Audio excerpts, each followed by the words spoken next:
2015 metais Lietuvoje atsirado produktas, kuris šiandien atrodo kaip visiškai kito interneto laikmečio daiktas. Mantas Katleris sukūrė savo vardinės kortas. Iš pirmo žvilgsnio tai galėjo skambėti kaip paprastas bairis, dar vienas žinomo žmogaus pokštas, kuris kelias dienas pasisuks Facebook'e ir dings. Bet Katlerio kortos nebuvo balandžio 1-osios pokštas. Tai buvo realus produktas su tiražu, fotosesijomis, žinomais žmonėmis, internetinė svetainė, fizinėmis parduotuvėmis, kurios jas pardavinėjo, ir pirkėjais.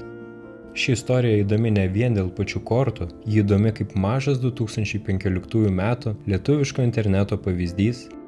Tai buvo laikas, kai Facebook'e dar labai stipriai veikė aštresnis humoras ir keistos idėjos.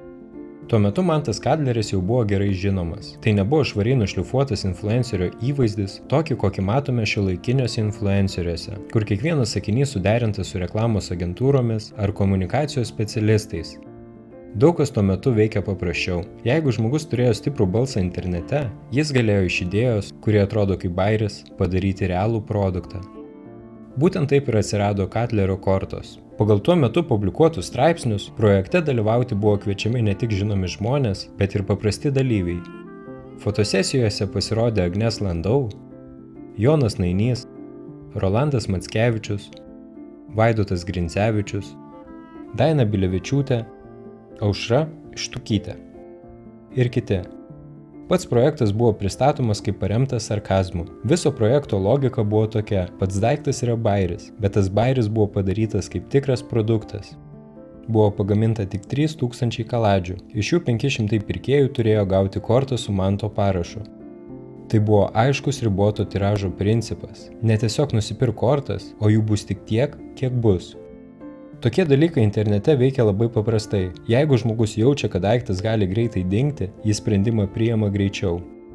Originali kortų kaina buvo 9,69 €. Ir net čia buvo bairis. Katleris šią kainą aiškino siedamas ją su 1969 metais ir Jennifer Lopez gimimo metais. Taip pat manau, kad visame produkto kontekste 69 skaičius veikia ir kaip aiški seksualinė užuomina.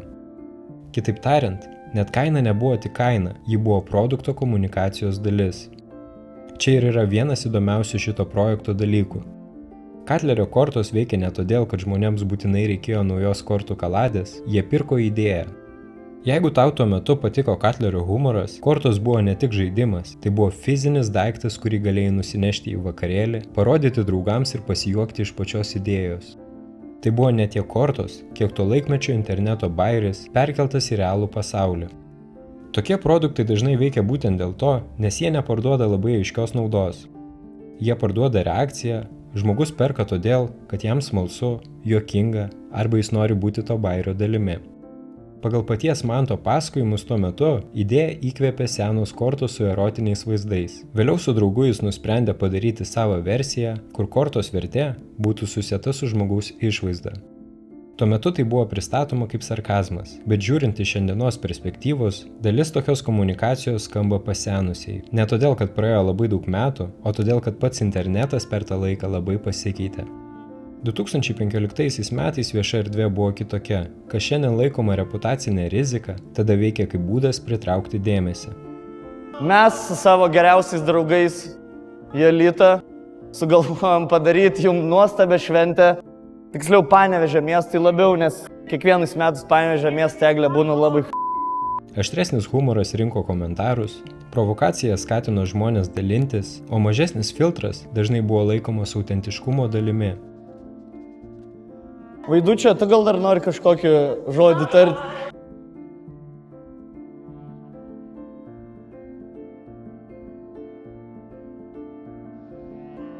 Normalus. Mantelis, sorry. Dėl to Katlerio kortos šiandien atrodo kaip laiko kapsulė iš 2015 metų Facebook'o. Jos labai tiksliai parodo, koks tuo metu buvo interneto tonas. Daugiau drąsos ir mažiau atsargumo. Tada tai veikia. Kortos nebuvo netikėtai įkeltas produktas, apie kurį niekas nežinojo. Prieš paleidimą ir jo metu buvo realus susidomėjimas. Iš socialinių tinklų įrašų matėsi, kad puslapis strigo. Paleidimas nevyko sklandžiai, žmonės bandė pirkti, o sistema net laikė srauto. Žmonės realiai norėjo nusipirkti šitą produktą. Kortos buvo parduodamos ne tik internetu, jos atsirado ir fizinėse vietose, Panevėžyje, Vilniuje, Kaune, Klaipėdoje. Projektas išėjo už Facebook ribų. Žmogus galėjo nueiti į dovanų parduotuvę ir nusipirkti Katlerio kortas kaip dovaną ar vakarėlio atributą. Ir šioje vietoje labai aiškiai matosi, kad toks produktas galėjo veikti. Riboto tiražo, susietas su žinomu žmogumi, turėjo aišku humoro kampą ir buvo pakankamai įdomus ir keistas, kad tiktų dovanai. Tokie daiktai dažnai parduoda todėl, kad žmogus įsivaizduoja reakciją, kurią gaus įteikęs juos kitam. Vėliau pats Katleris juokavo, kad visais gyvenimo atvejais tinka Katlerio kortos. Žinoma, toks projektas turėjo rizikos. Kai produktas pastatytas taip, jis natūraliai susilaukia ne tik juoko, bet ir klausimų. Ypač vėliau, kai keičiasi visuomenės jautrumas ir tai, kas vienu metu atrodė kaip paprastas bairis, po kelių metų jau gali skambėti visai kitaip. Katleris nepardavinėjo tų kortų todėl, kad jos buvo geresnės už kitas kortas, jis pardavinėjo savo personažą. Jeigu tą pačią idėją būtų paleidęs visiškai nežinomas žmogus, ji greičiausiai būtų praėjusi nepastebėta. Bet kai tai padarė Katleris, pats produktas iškart turėjo kontekstą. Žmonės jau žinojo jo humorą, jo toną, jo viešą įvaizdį, todėl kortos tapo ne atskirų produktų, o jo komunikacijos tęsiniu. Įdomu ir tai, kad praėjus dešimtmečiui, šitos kortos vis dar atsiranda internete. Skelbimuose jos parduodamos už 25 eurus su tekstu, kad jų jau niekur neberasite pirkti. Šios kortos tapo konkretaus interneto laikotarpio suvenyru, mažu lietuviško Facebooko eros daiktų, dėl to Katlerio kortos šiandien atrodo įdomiai. Viena vertus, dalis komunikacijos jau pasenusi ir šiandien tikriausiai būtų vertinama daug atsargiau. Kita vertus, būtent dėl to jos gerai parodo, kaip greitai keičiasi interneto kultūra ir tai, ką visuomenė priima kaip tiesiog bairį.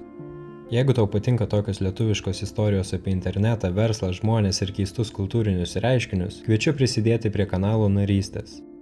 Kiekvienas video užtrunka, reikia atsirinkti temą, surasti informaciją, parašyti scenarijų, surinkti vaizdus, sumontuoti ir viską sudėti. Narystė padeda skirti daugiau laiko kokybei, tyrimams ir naujoms istorijoms. Ačiū visiems, kas žiūri ir palaiko. Iki kito karto.